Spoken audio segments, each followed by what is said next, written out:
versin gülüm, ellerinden tutayın.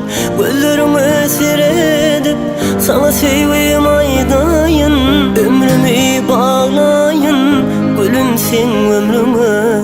Sensiz men yanmayın, sensiz men kalmayın.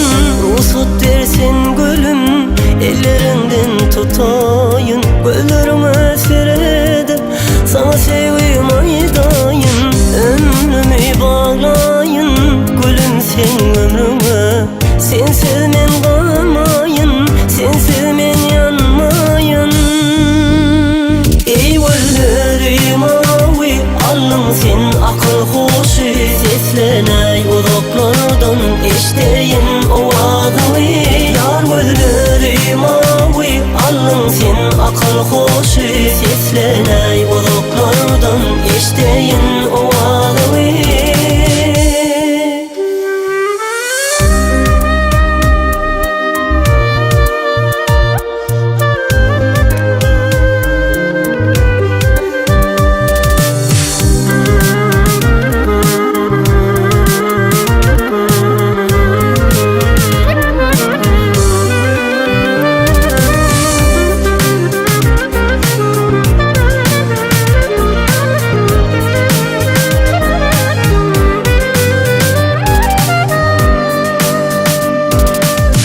Sana ömrüm verdim, kemilerden eğvirdim.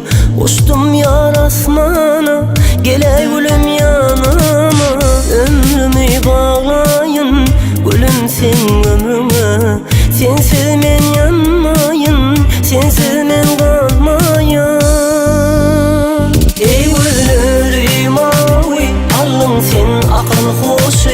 Sesleney uzaklardan, eşteyin o adını.